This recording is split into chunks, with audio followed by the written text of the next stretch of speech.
Nós vamos, irmãos, abrir as nossas Bíblias na Epístola aos Hebreus, no capítulo 6 da Epístola aos Hebreus, para uma leitura na preciosa Palavra de Deus,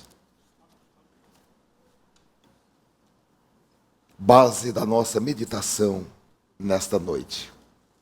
Capítulo 6, versículos 1 e 2, que nos diz assim: pelo que, deixando os rudimentos da doutrina de Cristo, prossigamos até a perfeição, não lançando de novo o fundamento do arrependimento de obras mortas e de fé em Deus, e da doutrina dos batismos, e da imposição de mãos, e da ressurreição dos mortos, e do juízo eterno. Amém. Irmãos, a mensagem que quero compartilhar com os irmãos tem como tema a doutrina da ressurreição dos mortos. E a 14ª mensagem desta série que nós estamos focados nela, Conhecer é Crescer. As mensagens, as outras 13 mensagens anteriores podem ser acessadas no nosso site. Nós estamos estudando os primeiros pontos da doutrina de Cristo. E no texto que nós lemos, estão elencados 6 pontos cardeais das primeiras palavras de Cristo. Primeiro, a doutrina do arrependimento de obras mortas. Segundo, a doutrina da fé em Deus. Terceiro, a doutrina dos batismos. Quarto, a doutrina da imposição de mãos. Quinto, a doutrina da ressurreição dos mortos. E sexto, a doutrina do juízo eterno. São 6 doutrinas. E essas doutrinas constituem os pilares da fé cristã. E é muito importante, ou mais do que importante, é imprescindível que cada cristão conheça essas 6 doutrinas, porque essas doutrinas, elas funcionarão como âncora para a nossa estabilidade espiritual, para que nós não sejamos levados de um lado para outro, como diz o apóstolo Paulo, em Efésios capítulo 4 e versículo 14, levados de um lado para outro, por doutrinas, por conceitos, por filosofias religiosas que são heresias e que desvirtuam as verdadeiras palavras de Cristo. O apóstolo diz em Efésios 4:14 que com esse conhecimento não seremos mais como crianças, sempre mudando nossa ideia a respeito daquilo que cremos, porque alguém nos disse uma coisa diferente ou habilmente mentiu para nós e fez que a mentira soasse com verdade. O objetivo é que nós estejamos firmes de tal forma que nós não fiquemos impressionados com alguma novidade espiritual que nos for apresentada, com alguma novidade psicológica, filosófica que nos for apresentada.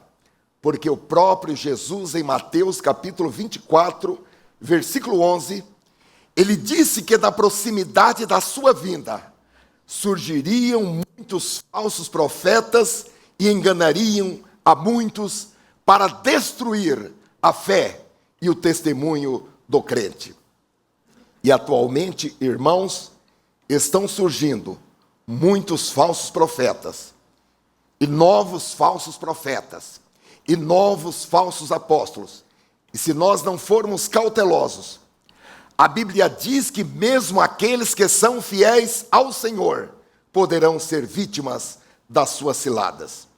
O apóstolo Paulo, ele diz que nos últimos dias, esses falsos mestres apresentarão um evangelho falsificado, mas apresentarão de uma maneira tão lógica, com uma sofisticação tão alta, que se nós não estivermos bem firmados na palavra de Deus, nós simplesmente seremos enganados.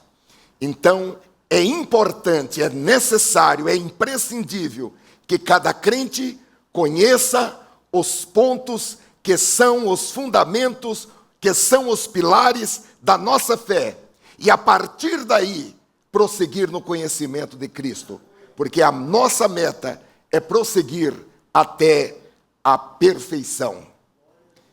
O apóstolo diz que prosseguindo até a perfeição, nós teremos capacidade para receber conhecimento de mistérios mais aprofundados de Cristo. E o autor aos Hebreus e também o apóstolo Paulo chama essas revelações mais aprofundadas a respeito de Cristo de alimento sólido. Outro efeito, irmãos, do conhecimento dessas doutrinas fundamentais da palavra de Deus é que os nossos sentidos, seja a audição, o tato, o paladar, a visão e o olfato, eles se tornam exercitados para a justiça. Nós estamos falando em ter a mente de Cristo. Nós estamos falando em ter os mesmos sentimentos que houve também em Cristo Jesus. E para que isso aconteça, esses sentidos naturais, com os quais nós percebemos as coisas que acontecem ao nosso redor, eles precisam estar exercitados para a justiça divina. Um outro efeito é para que nós sejamos aptos a ensinar as palavras de Cristo, sejam aos nossos filhos, sejam aos nossos netos ou a qualquer outra pessoa que o Espírito Santo colocar em nosso caminho. Muitas vezes o Espírito Santo coloca alguém em nosso caminho e nós conversamos sobre os mais variados temas, porém não apresentamos a essa pessoa a doutrina de Cristo. Quando o objetivo do Espírito Santo, ao colocar aquela pessoa no nosso caminho, era para que nós ensinássemos a ela a verdadeira doutrina de Cristo, ou seja, as palavras de Cristo. A comissão, o ide de Jesus, é para todos. Quando em Mateus capítulo 28, versículo 19, ele disse: ide, fazei discípulos de todas as nações, batizando-os em nome do Pai, e do Filho, e do Espírito Santo, ensinando-os a guardar todas as coisas que vos tenho mandado. E eis que estou convosco todos os dias, até a consumação dos séculos. Amém. Conhecer, amados, esse tema que nós vamos meditar nesta noite, que é a doutrina da ressurreição dos mortos, nos dá subsídios para que a nossa posição a respeito da doutrina espírita da reencarnação, segundo a qual cada pessoa ela faz por merecer a sua própria salvação, faz com que nós firmemos a nossa convicção, faz com que nós firmemos uma posição a respeito dessa doutrina, da doutrina espírita da reencarnação. Porque dentro do espiritismo, irmãos, Deus jamais poderia perdoar alguém, porque isso atrasaria o progresso espiritual daquela pessoa, e a justiça de Deus seria falha. Em que a justiça de Deus seria falha, segundo o Evangelho? No Evangelho segundo o Espiritismo, a justiça de Deus seria falha, porque Deus não estaria premiando cada pessoa pelo que ela fez, pelo que ela faz a seu favor, por meio de obras e de caridade, porque Deus estaria premiando a pessoa sem que ela merecesse. É por isso que na doutrina espírita há um slogan bastante conhecido que norteia esse pensamento, que é: fora da caridade não existe salvação. Segundo a doutrina de Allan Kardec, pela lei do progresso irreprimível, a pessoa voltaria repetidas vezes em reencarnações com um novo corpo, até que ela se tornasse um espírito puro. Esse ensino, meus irmãos, do Evangelho segundo o Espiritismo, ele é absolutamente contrário ao ensino do verdadeiro Evangelho, do Evangelho puro. O Evangelho verdadeiro, podemos dizer que foi resumido por Paulo em 1 Coríntios capítulo 15, versículo 3, quando ele disse: porque primeiramente vos entreguei o que também recebi, que Cristo morreu por nossos pecados, segundo as Escrituras, e que foi sepultado, e que ressuscitou ao terceiro dia, segundo as Escrituras, e apareceu a Pedro e depois aos 12. Essas palavras de Paulo são a repetição do que nós lemos em Isaías capítulo 53, quando o profeta disse, 700 anos antes de Cristo, ele profetizou a respeito de Jesus. Verdadeiramente, ele tomou sobre si as nossas enfermidades e as nossas dores levou sobre si, e nós o reputávamos por aflito, ferido de Deus e oprimido, mas ele foi ferido por causa das nossas transgressões e moído por causa das nossas iniquidades. O castigo que nos traz a paz estava sobre ele, e pelas suas pisaduras fomos sarados. A redenção do ser humano, ela está unicamente na cruz, unicamente na morte de Jesus.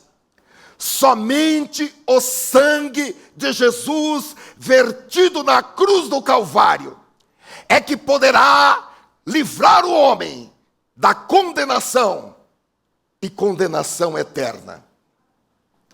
Podemos também encontrar as palavras de Jesus em Mateus capítulo 20 e versículo 28. Assim como o Filho do Homem não veio para ser servido, mas para servir e para dar a sua vida em resgate a muitos. Podemos ler também, em oposição à doutrina da reencarnação, o texto de João capítulo 3, versículo 16. Porque Deus amou o mundo de tal maneira que deu o seu Filho unigênito, para que todo aquele que nele crê não pereça, mas tenha ainda a vida eterna. E nós podemos ainda ler em Efésios capítulo 2, versículos 8 a 9, em oposição à ideia da salvação pelas boas obras. A palavra de Deus diz expressamente: porque pela graça sois salvos, por meio da fé, e isto não vem de vós, é dom de Deus, não vem das obras, para que ninguém se glorie. Este é o ponto central, irmãos, do cristianismo. Só Jesus salva. Ele mesmo disse em João capítulo 14 e versículo 6, eu sou o caminho, a verdade e a vida, ninguém vem ao Pai senão por mim. A Bíblia diz ainda, em Atos capítulo 4 e versículo 12, em nenhum outro há salvação, porque debaixo do céu nenhum outro nome há, dado entre os homens em que devamos ser salvos. Nós precisamos, meus amados irmãos, estar bem fixados na nossa fé, ter convicção que só Jesus salva. Eu tenho certeza, irmãos, que nós estamos sendo enriquecidos e que nós já estamos experimentando o crescimento na graça e no conhecimento de Cristo. E o crescimento, irmãos, na graça e no conhecimento de Cristo é um crescimento que atinge todas as áreas das nossas vidas. E é um crescimento automático. Você ouve a palavra de Deus, recebe a palavra de Deus, e pelo crescimento automático, em razão dos efeitos da palavra de Deus, você cresce tanto no seu espírito, como também na sua alma e como também no seu corpo. Porque o crescimento espiritual, ele transborda do espírito para a alma. E ao chegar na alma, ele cura as nossas emoções. Ele nos dá o equilíbrio para uma vida de vitória. E ele transborda também para o nosso corpo, de maneira que nós passamos a ser uma pessoa integralmente saudável em todas as áreas de nossas vidas. Retomando a palavra de Paulo, irmãos, quando ele disse que os nossos sentidos ficam exercitados para a justiça, seja a audição, seja o tato, seja o paladar, seja a visão ou o olfato. Porque a palavra de Deus nos aperfeiçoa de tal maneira que nós ficamos habilitados a ter a mente de Cristo, a ter os mesmos sentimentos que houve também em Cristo Jesus, a ter as mesmas ações e a ter as mesmas reações diante de qualquer circunstância.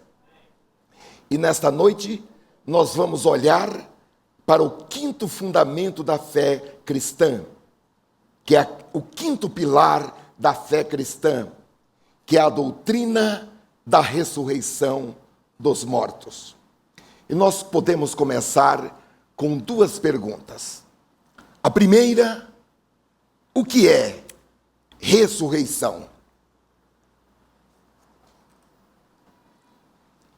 E a segunda, existe ressurreição? Na Bíblia, irmãos, a palavra traduzida do grego como ressurreição é uma palavra anástasis, que significa se levantar ou ficar de pé novamente. Quando uma pessoa é ressuscitada, ela é levantada dentre os mortos e ela volta a ser a pessoa que era antes. Existe ressurreição? Vamos retomar o texto de 1 Coríntios, capítulo 15 e versículo 3. Nós vamos ler vários versículos aqui. Nós já lemos os versículos 3, 4 e 5, mas vamos reler para que nós peguemos todo o sentido. Nos diz a palavra: porque primeiramente vos entreguei o que também recebi, que Cristo morreu por nossos pecados, segundo as Escrituras, e que foi sepultado, e que ressuscitou ao terceiro dia, segundo as Escrituras, e que foi visto por Cefas, que é Pedro, e depois pelos 12. Depois foi visto uma vez por mais de 500 irmãos, dos quais vive ainda a maior parte, mas alguns já dormem também. Depois foi visto por Tiago, depois por todos os apóstolos, e por derradeiro de todos me apareceu também a mim como a um abortivo. Porque eu sou o menor dos apóstolos, Paulo está dizendo, que não sou digno de ser chamado apóstolo, pois que persegui a igreja de Deus, mas pela graça de Deus sou o que sou. E a sua graça para comigo não foi vã, antes trabalhei muito mais do que todos eles, todavia não eu, mas a graça de Deus que está comigo. Então, ou seja eu, ou sejam eles, assim pregamos e assim haveis crido. Ora, se prega que Cristo ressuscitou dentre os mortos, como dizem alguns dentre vós que não há ressurreição de mortos? E se não há ressurreição de mortos, também Cristo não ressuscitou. E se Cristo não ressuscitou, logo é vã a nossa pregação e também é vã a vossa fé. E assim, somos também considerados como falsas testemunhas de Deus, pois testificamos de Deus que ressuscitou a Cristo, ao qual, porém, não ressuscitou, se na verdade os mortos não ressuscitam. Porque se os mortos não ressuscitam, também Cristo não ressuscitou. E se Cristo não ressuscitou, é vã a vossa fé, e ainda permaneceis nos vossos pecados. E também os que dormiram em Cristo estão perdidos. Se esperamos em Cristo só nesta vida, somos os mais miseráveis de todos os homens. Mas, de fato, Cristo ressuscitou dentre os mortos e foi feito as primícias dos que dormem. Porque assim como a morte veio por um homem, também a ressurreição dos mortos veio por um homem. Porque assim como todos morrem em Adão, assim também todos serão vivificados em Cristo. Mas cada um por sua ordem. Cristo as primícias. Depois os que são de Cristo na sua vinda. Depois virá o fim, quando tiver entregado o reino a Deus, ao Pai, e quando houver aniquilado todo o império e toda a potestade e força. Amém. Vamos desde logo entender, irmãos, que a ressurreição de mortos que nós estamos tratando aqui não é a ressurreição, digamos, a ressurreição comum, em que uma pessoa morre e ressuscita para continuar a sua vida terrena, como Lázaro, que voltou à vida depois de 4 dias de sepultamento, mas Lázaro já morreu e não está mais entre nós. Ou como o irmão Antônio, da cidade de Pedreira, que já esteve aqui e deu o seu testemunho. Esse irmão, ele estava trabalhando em uma altura, em uma fábrica da Alpargatas, em São Paulo, e ele caiu, foi levado para o hospital, e ele não resistiu aos ferimentos e morreu, e colocaram o irmão em uma geladeira para depois se fazer a autópsia. Mas Deus moveu um pastor, o pastor foi tocado e foi até aquele hospital para orar por aquele irmão, e Jesus ressuscitou aquele irmão depois de resfriado, congelado, pela oração da fé, o Senhor ressuscitou. Isso é coisa maravilhosa aos nossos olhos. E nós precisamos orar mais, irmãos, por ressurreição de mortos. Eu acredito que não acontece mais ressurreição de mortos porque nós não oramos. Nós ficamos tímidos para orar por mortos, para que eles voltem à vida.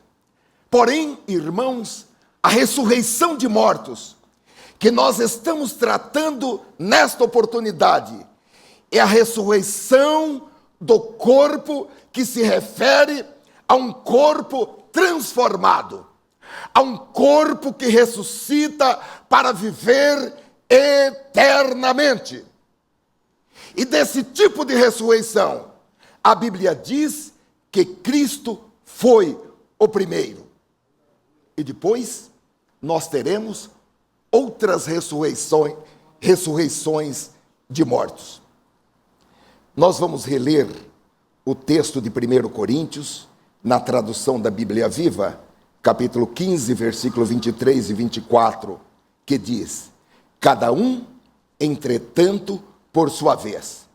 Cristo levantou-se primeiro, levantou-se da sepultura.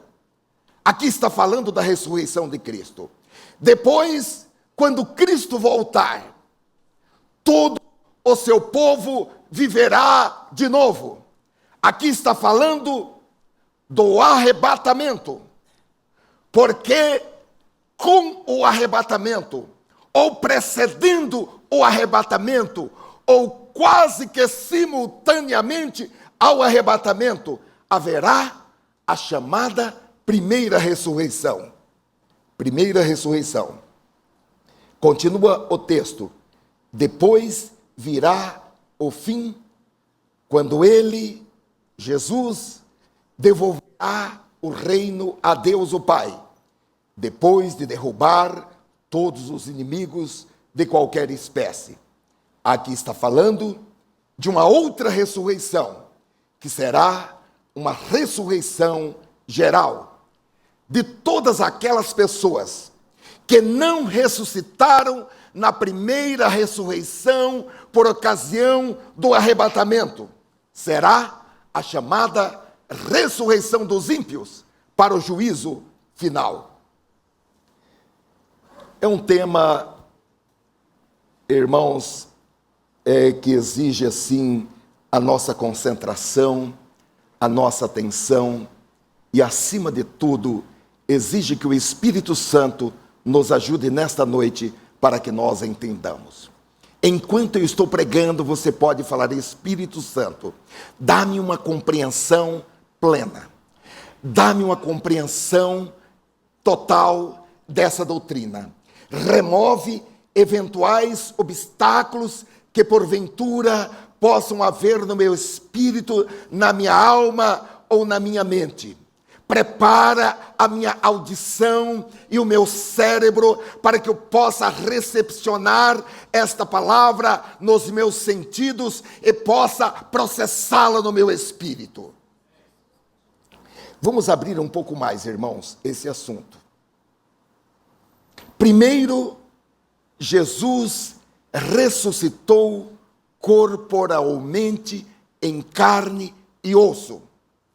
Ele foi o primeiro. Ao terceiro dia, ele ressuscitou. Nós podemos ler em Lucas capítulo 24, versículo 39, porque depois da ressurreição, Jesus apareceu aos discípulos, mas eles pensaram que estavam vendo um fantasma. Eles pensaram que estavam vendo um espírito. E eles ficaram com medo, ficaram aterrorizados, e Jesus os tranquiliza dizendo o seguinte, Lucas 24 e 39, vejam as minhas mãos e os meus pés, sou eu mesmo, toquem-me e vejam, um espírito não tem carne nem ossos, como vocês estão vendo que eu tenho. Não é, meus amados irmãos, o mesmo corpo que foi colocado na sepultura, simplesmente reconstituído.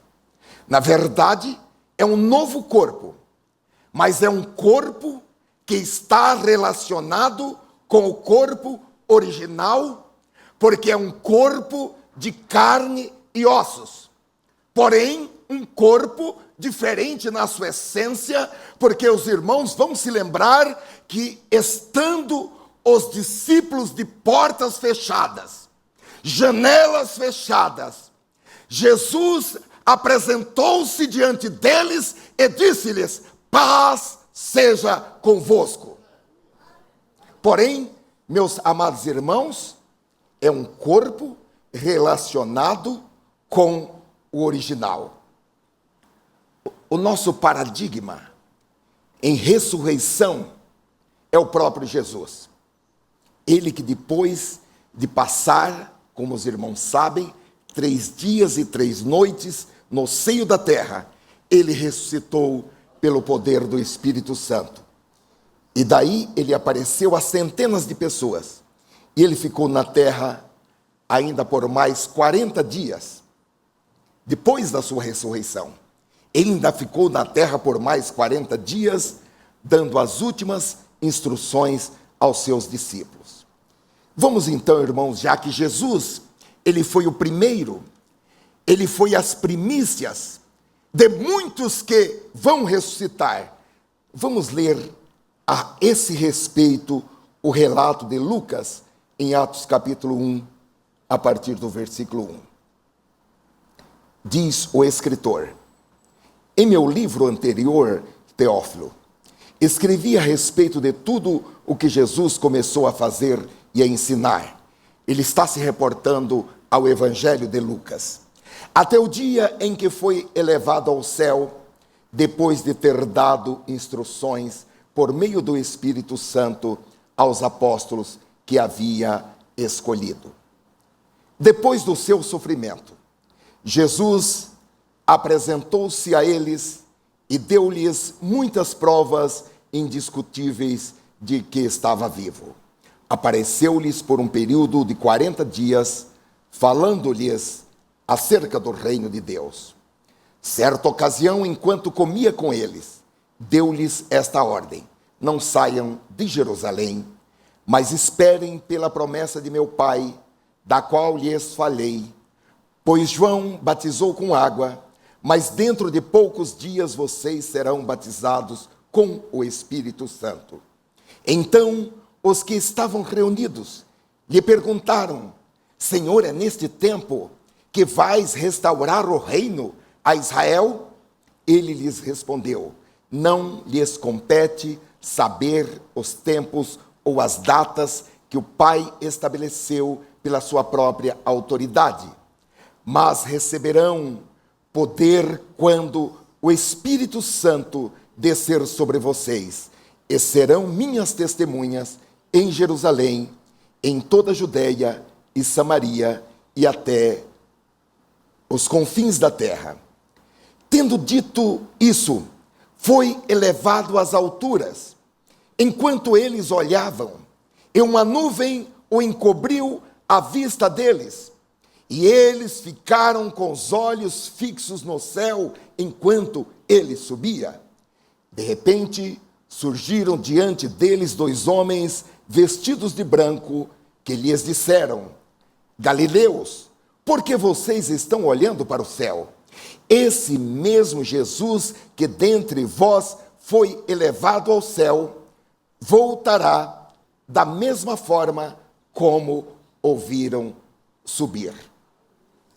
O texto aqui, irmãos, está dizendo que Jesus voltará uma segunda vez. Na primeira vez, ele veio como um bebê. Agora, na segunda vez, ele virá em glória com os seus anjos. E essa segunda vez, ele virá para arrebatar a sua igreja. E nessa ocasião, irmãos, ou seja, na sua segunda vinda, haverá a ressurreição coletiva de todos aqueles e aquelas que morreram na esperança e na fé da ressurreição em Cristo Jesus, precedendo o arrebatamento, quase que simultaneamente com o arrebatamento. Aqueles que morreram ressuscitarão. A Bíblia diz que depois, nós, os que estivermos vivos, seremos transformados no abrir e fechar de olhos, e assim encontraremos com o Senhor e com eles que ressuscitaram nas nuvens, e estaremos para sempre com o Senhor. Vamos ler isto 1 Tessalonicenses capítulo 4, versículo 13 em diante, que nos diz assim: E agora, queridos irmãos, quero que vocês saibam o que sucede a um cristão quando ele morre, para que não fiquem cheios de tristeza como aqueles que não têm esperança quando isso acontecer. Visto que nós cremos que Jesus morreu e depois voltou à vida, podemos também crer que quando Jesus voltar, Deus trará de volta com ele todos os cristãos que já morreram. Posso dizer-lhes diretamente do Senhor, Paulo está escrevendo, que nós, os que ainda estivermos vivos quando o Senhor voltar, não subiremos para encontrá-lo na frente daqueles que estão nas sepulturas. Pois o próprio Senhor descerá do céu com um potente clamor e com o vibrante brado do arcanjo e com o vigoroso toque da trombeta de Deus, e os cristãos que estão mortos serão os primeiros a levantar-se, ressuscitarão para irem ao encontro do Senhor. Então, nós, os que ainda estivermos vivos, seremos arrebatados até eles nas nuvens, a fim de nos encontrarmos com o Senhor nos ares e ficarmos com Ele para sempre. Versículo 18. Portanto, confortem-se e encorajem-se mutuamente com essas palavras. Evidentemente, irmãos, todos os corpos, sejam de crentes ou não crentes, todos os corpos estão sujeitos à morte e estão sujeitos à decomposição física, que é uma consequência do pecado original. Agora, Paulo diz em Romanos capítulo 8, versículo 11, que a ressurreição do corpo do crente, ela está garantida por causa da presença do Espírito Santo em nossos corpos. Paulo diz: e se o Espírito daquele que dentre os mortos ressuscitou a Jesus habita em vós, aquele que dentre os mortos ressuscitou a Cristo também vivificará os vossos corpos mortais pelo seu Espírito que em vós habita. Então nós estamos falando da primeira ressurreição, que é uma ressurreição especial. É uma ressurreição somente daqueles que morreram na fé e na esperança em Cristo. É uma ressurreição especial. Haverá uma outra ressurreição, a segunda ressurreição, que será, aí sim, a ressurreição geral de todos os homens e todas as mulheres, grandes e pequenos, que em algum momento passaram por essa terra. E essa ressurreição geral, como nós veremos, é uma ressurreição para o juízo final. A essa altura, você pode estar se perguntando: quando é que tudo isso vai acontecer?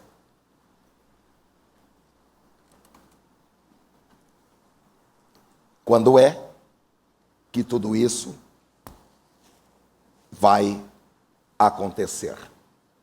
Essa mesma pergunta foi feita pelos discípulos a Jesus. E em Marcos capítulo 13, versículo 32, Jesus respondeu o seguinte: contudo, ninguém sabe, nem sequer os anjos do céu, nem eu próprio. Jesus estava aqui na terra.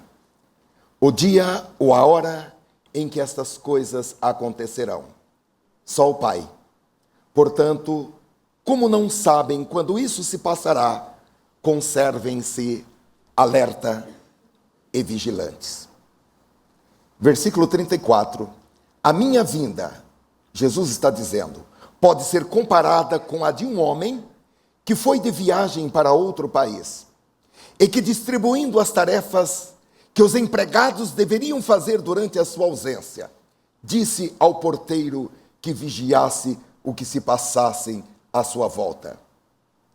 Vigiem bem, porque não sabem quando virei, se ao anoitecer, se à meia-noite, se de madrugada ou se mais tarde à luz do dia. Que eu vos não encontre a dormir. Estejam atentos ao meu regresso, é a minha recomendação para vocês e para todos os demais. Nós não sabemos o dia nem a hora, mas sabemos que a sua vinda é certa. No entanto, existem profecias que funcionam como um relógio para esses eventos, e nós podemos dizer que a maior parte, a maioria dos sinais e das profecias que prenunciam o retorno de Cristo, o arrebatamento, já é uma realidade. Nós não vamos ler, por ser muito extenso, mas eu quero recomendar aos irmãos a leitura do capítulo 24 de Mateus.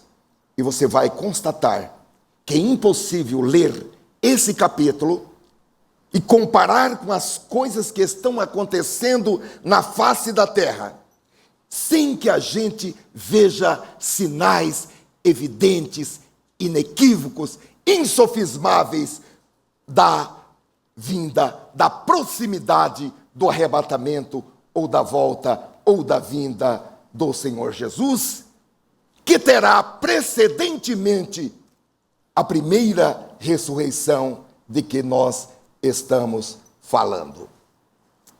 Eu vou colocar aqui um gráfico para que nós podemos entender isso melhor. Começando com a morte e ressurreição de Jesus. Depois, o Pentecostes, quando veio o Espírito Santo e começou a era da igreja.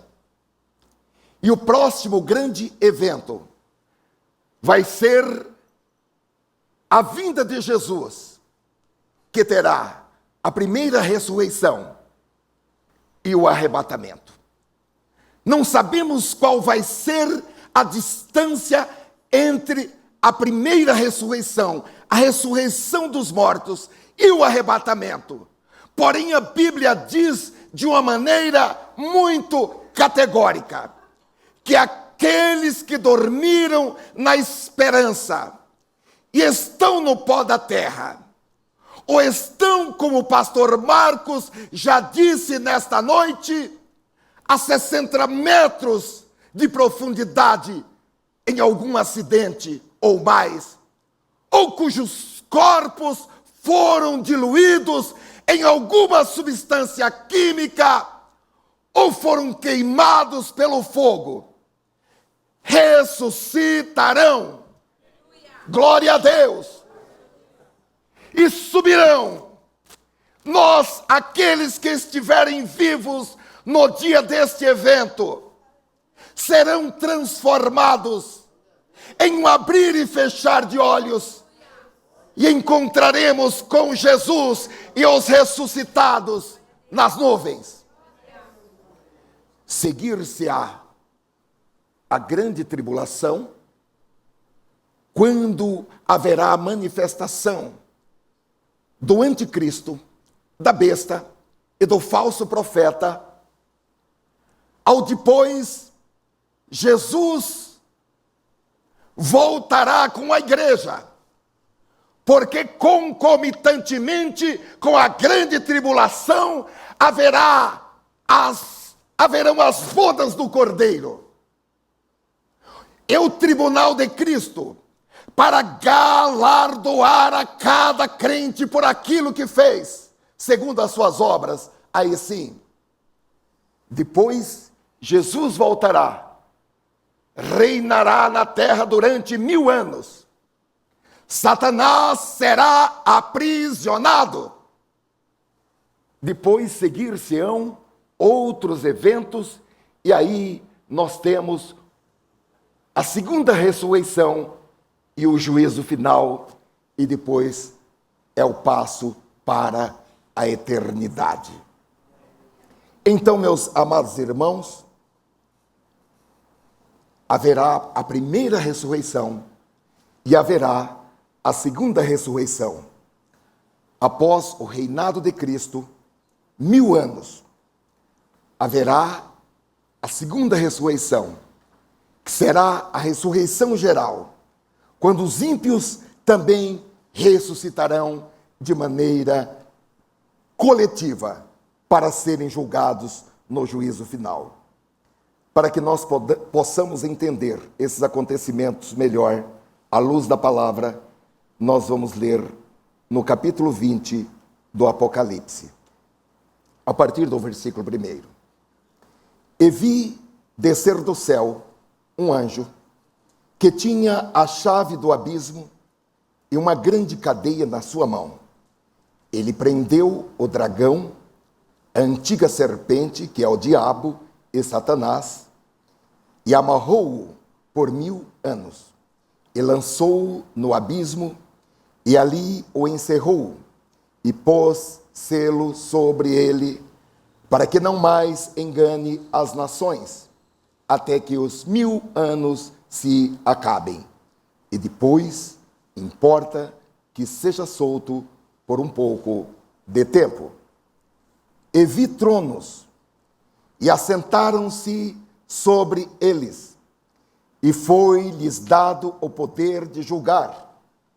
E vi as almas daqueles que foram degolados pelo testemunho de Jesus e pela palavra de Deus, e que não adoraram a besta, nem a sua imagem, e não receberam o sinal em suas testas, nem em suas mãos, e viveram e reinaram com Cristo durante 1000 anos. Aqui, irmãos, nós temos, vamos fazer só uma paradinha aqui, aqui nós temos a promessa da ressurreição dos mártires, que são aqueles e aquelas que durante a grande tribulação morreram pela sua fé em Cristo. Mantiveram a sua fé em Cristo. A Bíblia diz que eles não amaram as suas vidas, a ponto de morrer por sua fé. E agora eles ressuscitarão. Eles não aceitaram adorar a imagem da besta, eles não aceitaram receber a marca da besta em seus corpos, eles não aceitaram trocar a fé em Cristo, o selo do Espírito Santo, por nenhum sinal satânico. Eles não negaram a fé, então eles foram degolados. E eu fiquei pensando hoje, no ano de 2015, dificilmente alguém imaginaria que ainda se usaria o método de degolar cristãos. E nós estamos assistindo, irmãos, milhares de cristãos sendo degolados neste que é apenas o princípio de dores. Ainda não é a grande tribulação, mas os cristãos já estão sendo degolados. Imaginar-se-ia que em pleno século 21 as pessoas seriam mortas através de raio laser. As pessoas seriam mortas através de armas químicas. Mas os cristãos estão sendo mortos, degolados. Pode voltar um pouquinho?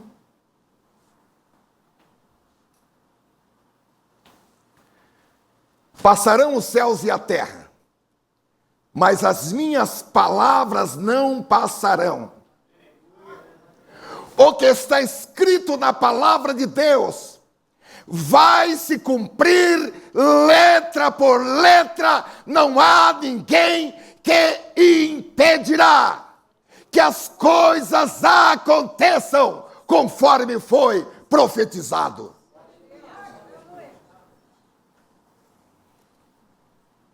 Esses serão os últimos a ressuscitarem, mas eles ainda serão considerados partícipes da primeira ressurreição, que é a ressurreição para a vida eterna. Aquela ressurreição que começou simultaneamente ou precedentemente ao arrebatamento, no exato momento do retorno de Cristo. Os mártires ressuscitarão ainda na primeira ressurreição e assim estarão para sempre com o Senhor. Agora nós vamos ver nos versículos 5 e 6 que seguem, a continuação da leitura desses versículos, que os demais mortos, os ímpios continuarão nos seus túmulos até que se completem 1000 anos. Mas os outros não reviveram até que os 1000 anos se acabaram. Esta é a primeira ressurreição. Bem-aventurado e santo aquele que tem parte na primeira ressurreição. Sobre estes não tem poder a segunda morte, mas serão sacerdotes de Deus e de Cristo e reinarão com ele 1000 anos. Cumprir-se-á a palavra que Jesus falou. Se com ele sofremos, com ele também reinaremos. Versículos 7 e 8. E acabando-se os 1000 anos, Satanás será solto da sua prisão e sairá a enganar as nações que estão sobre os 4 cantos da terra, Gog e Magog, cujo número é como a areia do mar, para as ajuntar em batalha. E subiram sobre a largura da terra, e cercaram o arraial dos santos, e a cidade amada. E de Deus desceu fogo do céu, e os devorou, e o diabo que os enganava foi lançado no lago de fogo e enxofre, onde estão a besta e o falso profeta, e de dia e de noite serão atormentados para todo o sempre. Versículo 11. E vi um grande trono branco. É o trono do juízo final. E o que estava assentado sobre ele, de cuja presença fugiu a terra e o céu, e não se achou lugar para eles. Agora vejam o versículo 12, irmãos, porque agora vai falar acerca da ressurreição dos ímpios, que, como nós estamos acompanhando, acontecerá logo após o milênio, e eles ressuscitarão para o juízo do lago de fogo. E vi os mortos, grandes e pequenos. Grandes está falando dos homens eminentes, de reis, presidentes, famosos, e pequenos, homens comuns, mulheres comuns. E vi os mortos, grandes e pequenos, que estavam diante de Deus, e abriram-se os livros, e abriu-se outro livro, que é o livro da vida, e os mortos foram julgados pelas coisas que estavam escritas nos livros, segundo as suas obras. E deu o mar os mortos que nele havia, e a morte e o inferno deram os mortos que neles haviam, e foram julgados, cada um segundo as suas obras, e a morte e o inferno foram lançados no lago de fogo. Esta é a segunda morte. Versículo 15. E todo aquele cujo nome não foi achado escrito no livro da vida foi lançado no inferno. Aqui está falando da segunda ressurreição, que é a ressurreição para juízo e lançamento no lago de fogo. Irmãos, as pessoas não serão condenadas por serem pecadores, mas elas serão condenadas porque elas não creram no Cristo, o Filho de Deus. porque elas rejeitaram os benefícios da morte de Cristo. Porque elas não fizeram caso do sangue de Jesus Cristo, que purifica o homem de todo o pecado. A Bíblia diz que no livro da vida estão os nomes de todos aqueles e todas aquelas que durante as suas vidas creram com sinceridade, tanto na pessoa de Jesus, como também creram na obra do Calvário. Porque há pessoas que creem intelectualmente e culturalmente em Jesus, mas não crê na obra do Calvário. Crê em Jesus até mesmo como Filho de Deus, mas não crê na obra redentora do Calvário, onde somente o sangue de Jesus Cristo é que pode purificar o homem de todo o pecado, salvá-lo do juízo final, dar a ele a graça do Senhor. Eu já estou terminando e eu quero terminar dizendo o seguinte: se o seu nome ainda não está escrito no livro da vida, ou se você está em dúvida se o seu nome está escrito ou não está escrito, nesta noite, fale com Jesus. Senhor, escreve o meu nome no livro da vida. Escreve o meu nome no livro da vida. O Senhor nos conectou aqui nesta noite. Tanto os irmãos que estão aqui presentes nesta igreja, como as pessoas que estão à distância pela internet, para nos apresentar o que vai acontecer.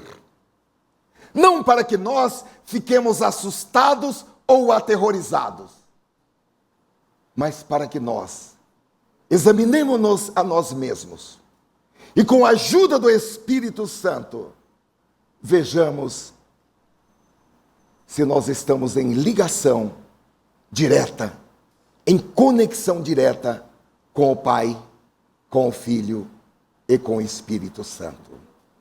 Se a convicção, se a certeza de que se o arrebatamento acontecer hoje, ou se a morte bater à porta da nossa vida ainda hoje, que nós subiremos para estar com o Senhor. Se nós ouviremos dele as mesmas palavras que ele disse ao ladrão que estava ao seu lado na cruz: hoje mesmo estarás comigo no paraíso. Aleluia. Eu quero pedir que todos curvem as cabeças para um momento de oração. Ó Senhor, nós temos ouvido a tua palavra nesta noite. Há em nossos corações, Senhor, um sentimento de pertencer a Ti. Não parcialmente, mas integralmente, espírito, alma e corpo. E dentro deste sentimento, Senhor, nós renovamos nesta noite os nossos votos para contigo. Renovamos nesta noite, Senhor, os nossos compromissos, renovamos a nossa aliança para contigo, aliança que fizemos uma vez de te amar e de te servir por todos os dias de nossas vidas. Nesta noite nós renovamos esta aliança e pedimos que o Senhor trabalhe em nossos corações, em nossas mentes, de uma maneira tal que nós estejamos alertas, que nós estejamos aptos para o dia do arrebatamento, ou para o momento da nossa chegada. Mas também, Senhor, que nós tenhamos uma compreensão clara, uma compreensão total da Tua palavra. Que nós entendamos, Senhor, os fundamentos da fé cristã. e que nós tenhamos habilidade e capacidade espiritual e autorização, Senhor, para que possamos ensinar as palavras que Jesus Cristo falou, para que nós possamos também proclamar tudo quanto Ele fez, para que nós, Senhor, estejamos aptos a ensinar a doutrina dos apóstolos, para que nós possamos apresentar um evangelho não falsificado, para que nós possamos refutar o evangelho falsificado e tudo quanto se levante contra o conhecimento da tua palavra. Dá-nos esta capacidade e faz, Senhor, de cada irmão e de cada irmã uma atalaia, uma voz. Ó Senhor, unge cada servo com autoridade espiritual para proclamar a tua palavra verdadeira, não falsificada, até os confins da terra. Unge, Senhor, os teus servos e as tuas servas. Dá, Senhor, uma palavra de autoridade. Dá, Senhor, uma língua erudita. Dá, Senhor, autoridade espiritual para proclamar a tua palavra com poder, com prodígios, com maravilhas, com demonstração de poder, em nome de Jesus Cristo. Ó Senhor, que as almas sejam tocadas como uma flecha certeira, que possam atingir os corações, para que haja quebrantamento de coração, para que haja arrependimento, confissão de pecados, uma nova vida, em nome de Jesus Cristo. Amém.